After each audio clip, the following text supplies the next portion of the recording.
Hello, my dear students and friends. This is chapter 2 Pharmaceutical Jurisprudence, Pharmacy and Healthcare System. So, today we will discuss about the pharmacy and healthcare system, how to get separated pharmacy and healthcare system because in Vedic times, the pharmacy and healthcare system are the jointly or co-jointly work together. How do they get separated? What kind of history behind them? So, we will discuss one by one. So, history of pharmacy and healthcare system. During Vedic times, medical treatment was associated with the religious services in India. जी हम जो भी treatment होती थी वो religious के हिसाब से थे, लाइक हिंदू मुस्लिम. सो उसके अलग अलग जो भी ट्रीटमेंट के जो भी तरीके थे वो अलग अलग थे सबके. सो ड्यूरिंग द वैदिक times the Hindu medicine like Ayurvedic medicine begin with the Atharvaveda. Atharvaveda, which is relatively contains a list of disease with their symptoms in the form of incantation. Incantation means treatment. जहाँ आयुर्वेदिक जो medicine थी वो Hindu religious ने खोज की निकाली, उसके उसी तरीके से उनका ट्रीटमेंट किया गया है.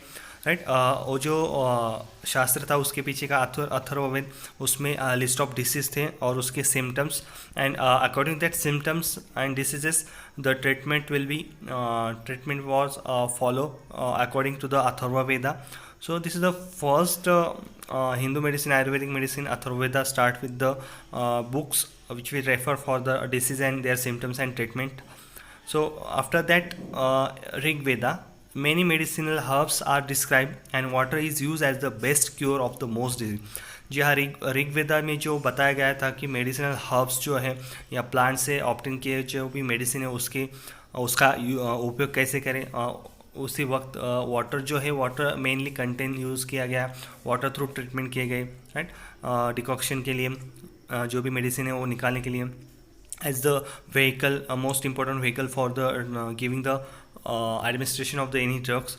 So in Vedic times the physician and surgeons live in the garden house and cultivated the required medicinal plant. जहाँ ये जो भी फिजिशियन एंड सर्जन थे वो जो भी आश्रम में रहते थे वहाँ पे कल्टिवेट कर रहे थे मेडिसिनल प्लांट्स वगैरह, और उसकी जो भी मेडिसिन से वो एक्सट्रैक्ट करके डिस्पेंस करके ट्रीटमेंट करते थे. The Sushruta and the Charaka two great names of the Ayurveda. जहाँ आयुर्वेदा में सुश्रुता एंड चरका नाम के जो व्यक्ति थे उनके नाम से उन्होंने बहुत सारा डिवोशन दिया है खोजने के लिए जो भी डिसीज थे, सिम्टम्स थे. So Charaka is the compose the book of information on Ayurvedic medicine called as the Charak Samhita. जहाँ चरका ने जो भी बुक बनाया, राइट, उसे नाम दिया गया चरक संहिता. राइट. आयुर्वेदिक मेडिसिन जो है उसमें उसका जो रेफरेंस है या इंफॉर्मेशन कंटेंट थी which is still use in India. India में उसका अभी भी यूज़ है. हम सुनते आते हैं आयुर्वेदिक प्रिपरेशन जो है, बहुत सारे आयुर्वेदिक प्रिपरेशन है available in marketed also, and it is very great effective in our human life as well as treatment of the any diseases. So after that the Hindu religious which found the Ayurvedic system for the treatment of diseases and disorders. After that the Muslim religious came and ruled the India. They came with the Unani system of medicine. जहाँ मुस्लिम religious ने यूनानी system of medicine lie treatment के लिए, जैसे कि Hindu religious ने Ayurvedic system से treatment की, वैसे ही मुस्लिम जब रिलीजियस इंडिया में आए उन्होंने इंडिया पे अनुशासन किया. उसी दौरान उन्होंने यूनानी सिस्टम लाई मेडिसिन की ट्रीटमेंट के लिए. And due to this to both religious with huge considerable changes in the society for the treatment of any disease disorder and their devotion to the healthcare system. So with the change in pattern of society, both systems show the considerable changes for the healthcare system. So according to that, both religious will helpful for the treatment or contribution in the healthcare system of the India. So in 18th century the system of medicine were advanced with the time. जहाँ 18th century में जो भी system थी medicine की वो advance हो गई. Right. उसमें नए नए एडवांटेज जो भी टेक्नोलॉजी है वो डेवलप हुई. Right. Hospital organisation is working with the aim of attaining and maintaining and promoting the health of the nations. जहाँ उसके बाद जो 18th सेंचुरी में हॉस्पिटल ऑर्गेनाइजेशन आया, उनका जो एम था हॉस्पिटल ऑर्गेनाइजेशन का तो अटेनिंग, मेंटेनिंग और promoting of the health of the nation. जहाँ जो भी देश की जो भी हेल्थ है वो प्रमोट करना, मेंटेन करना, राइट, और उसको रेगुलेट करना. सो उसका उद्देश्य था जो भी 18th सेंचुरी में कंसिडरेबल चेंजेस हुए सिस्टम में, मेडिसिन में. So due to this advance with the time there are the lot of changes in the pharmacy and healthcare system of the India. So after that, this pharmacy and healthcare system will get separated on the basis of the some considerable changes in the society. So the health professionals such as clinical practitioner, nurses, technician, medical social workers, then dietitian and pharmacists, it's are the together refer as a healthcare system team और healthcare team. या healthcare team जो भी कहा जाते तो वो health profession से related जो भी व्यक्ति थे, राइट, प्रोफेशनल व्यक्ति थे, चाहे क्लिनिकल प्रैक्टिशनर होंगे, nurse, technician, medical social workers है, dietitians and pharmacist, this together to form the medical health care team. With these considerable changes in healthcare team, the allopathic system of medicine was introduced by the British when they ruled India. जब British अनुशासन था India पे, उस वक्त allopathic system जो medicine थी उसका research किया गया, वो इंट्रोड्यूस की गई ब्रिटिश द्वारा, जहाँ एलोपैथिक सिस्टम जो सिंथेटिक मेडिसिन थे सिंथेसाइज किए गए for the treatment of human beings in health care system. After allopathic system came into the India, which is introduced by the British ruler. So British ने जब allopathic system आए, there are the huge are considerable changes in the medicine market. जो भी research and development थी medicine के बारे में वो बढ़ गई. So according to that the pharmacist जो role था pharmacist का वो बढ़ गया. So that's why the pharmacy education was started in this after the 18th century. So वो जो ज़रूरत थी जो भी रिस्पॉन्सिबिलिटी है वो बढ़ गई, इसके लिए फार्मेसी एजुकेशन स्टार्ट कर गया. So also the some pharmaceutical association were also form, जो भी फार्मेसी प्रोफेशन के बारे में जो भी संगठना थी वो बढ़ गई, राइट, जो भी रिस्पॉन्सिबिलिटी वो बढ़ गई, इसलिए बहुत सारे फार्मास्यूटिकल एसोसिएशन भी बढ़ गए या उसे डेवलप करना पड़ा, इस्टेब्लिश करना पड़ा.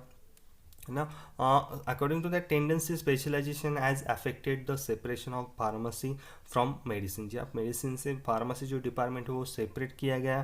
So because of the increase in responsibility and the specialized area for the pharmacy profession, how to make drug and how to prescribe drug. So what kind of different regulations on the making the drug and research and development of drug. So according to that the pharmacy and the medicine department gets separated. जहाँ पहले जो भी पुराने ज़माने में एक ही person diagnose करता था, ट्रीटमेंट करता था, वही ड्रग बनाता था और डिस्पेंस करता था. So here is that after 18th century the two departments are separated. जो भी बनाएगा जैसे फार्मासिस्ट दवाई या रिसर्च डेवलपमेंट करेंगे, राइट, बनाएगा, जो भी फिजिशियन है वो सिर्फ डायग्नोस करेंगे, ट्रीटमेंट करेंगे, राइट, जो भी ड्रग के बारे में इंफॉर्मेशन है उसका यूज़ है वो सिर्फ फार्मेसी डिपार्टमेंट बताएंगे. So this are the separation of pharmacy department and medicine department is physician department. So this are the need of the new century. So according to that the both department gets separated from each other, pharmacy and medicine department, which is also related to healthcare system of the India. So according to that they give their responsibility. After the separation of pharmacy department, with the developing trends in science and technology, pharmacist's responsibility is increased to give the information to the prescriber and the patients regarding the use, side effects, etc. of the such drug in related with the public health. जी हाँ, जैसे जैसे pharmacist की responsibility बढ़ती गई related to giving the information to the prescriber, जो भी physician है उसे जो ड्रग की इंफॉर्मेशन है वो मुझे उसे मिलनी चाहिए, या जो भी पेशेंट है उसे वो इंफॉर्मेशन पहुंचनी चाहिए, उसकी साइड इफ़ेक्ट, यूज़ कैसे करना है, एडमिनिस्ट्रेशन कैसे करना है. So this are the many responsibility increase with the increase in the developing trades in the science and technology. जी हम जैसे जैसे साइंस और टेक्नोलॉजी बढ़ती गई वैसे वैसे फार्मासिस्ट की रिस्पॉन्सिबिलिटी जो है ड्रग के बारे में जानकारी देना पेशेंट को या प्रिस्क्राइबर को, वो भी बढ़ती गई. So according to that this is the directly related with the public health. So the main role of pharmacist is to detect the use and different side effects and information related about drugs to the patient and prescriber. So pharmacist is the legally held responsible for the quality of products which he distributed. जो भी drug वो distribute करता है या तैयार करता है उसका लीगली रिस्पॉन्सिबल जो रहता है वो फार्मासिस्ट रहता है, because registered pharmacy can make a drug and distribute the quality drug to the patients and public. So because the distribution activity all drugs will be restricted to the pharmacist. जी हाँ, because distribution जो भी distribution है वो pharmacist का ही part है, तो बतौर फार्मासिस्ट उससे जो रिस्पॉन्सिबिलिटी है डिस्ट्रीब्यूशन की, these are all related with the pharmacist. How to they sold, how to they prescribed the drug and distributed the drug, and which manner, and how to they control and regulate the stock of the drugs. So as per the discussion held at the British Pharmaceutical conference in 1963, जी हाँ, as per the British pharmaceutical conference जो हुई थी 1963 में, और pharmacist regarded as the expert on drug. जी हाँ, उन्होंने pharmacy का डेफिनेशन की थी कि it is the expert in of the drug. जहाँ ड्रग में जो एक्सपर्ट है उसे फार्मासिस्ट कहा जाता है. And the medical practitioner is concern with the diagnosis and treatment. जी हाँ, मेडिकल प्रैक्टिशनर जो कहा जाता है according to British pharmaceutical conference in 1963, जो डायग्नोस करता है, ट्रीटमेंट करता है, उसे मेडिकल प्रैक्टिशनर कहता है. So these are the two different things, a pharmacist profession and healthcare system, which is related about the medical practitioner who is concerned with the diagnosis and treatment of the disease and drug. So purely pharmacist regarded as the expert on the drug. चाहे drug की जो भी information है उसके लिए वो responsible रहता है. So role of pharmacist, we are discuss about the what kind of different role of pharmacist in public health, regarding about the public health, right? So one is the academic pharmacist, second industrial pharmacist, third hospital pharmacist, and fourth community pharmacist. So we will discuss one by one in broad aspect. So academic pharmacists are engaged in education, pharmaceutical practice and research in school of pharmacy. जो भी academic pharmacist का role रहता है वो जो school रहता है या फार्मेसी कॉलेज रहते हैं उसमें रिसर्च, उसके प्रैक्टिस, स्टूडेंट को पढ़ाना, उसके बारे में जो भी टेक्निक है, थेरी है, वो समझा के देना. So second is the industrial pharmacist. There are the many role of industrial pharmacist in industry, like research and development, manufacturing of drug, quality assurance, quality control of drug, patent application and drug registration, clinical and post marketing, providing drug information to the members of health professionals and public. These are the different role of pharmacist in industry. So industry में जाने के बाद उसके कई किरदार होते हैं, कई रोल होते हैं. लाइक रिसर्च डेवलपमेंट में वो पार्ट करता है. रिसर्च डेवलपमेंट में जैसे मैन्युफैक्चरिंग, ड्रग मैन्युफैक्चरिंग करना हो, right, quality assurance and quality control maintain करना हो. So third one is the hospital pharmacist. Hospital pharmacist, these are the some roles of hospital pharmacist. First one is outpatient clinic, B drug dependency treatment facilities, third poison control center, and fourth drug information centre. So जी हाँ, out patient clinic जो भी dose कैसे लेना है, क्या लेना है, उसकी जानकारी देना.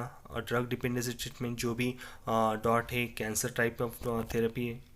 So these are the some example of drug dependency treatment, like cancer, TB. So a drug dependency treatment जो अलग उसके सेंटर होते like DOT centre, right, then AIDS के रिलेटेड सेंटर जो उससे वहाँ पे काउंसलिंग भी होती है. So same role in poison control centre and drug information centre, जहाँ की ड्रग की इन्फॉर्मेशन प्रोवाइड की जाती है ड्रग के बारे में. वहाँ पे ड्रग इंफॉर्मेशन सेंटर में भी फार्मासिस्ट काम करता है, या पॉइजन कंट्रोल सेंटर में उसका रोल होता है. Now we will discuss about the community pharmacist. Community pharmacists, these are the pharmacists which is directly contact with the patient and public healthcare. So most accessible to the public, जहाँ public के बारे में जो भी contact में रहता, drug prescribe करना हो या उसे ड्रग की जानकारी देना हो, तो वह कम्युनिटी फार्मासिस्ट हेल्प करता है. And also they supply the medicine according to the prescription. जहाँ प्रिस्क्रिप्शन के अनुसार वो ड्रग या जो भी मेडिसिन है वो पेशेंट को प्रिस्क्राइब करता है. सो उसका यूज़ कैसे करना है उसके बारे में काउंसलिंग पेशेंट को करता है.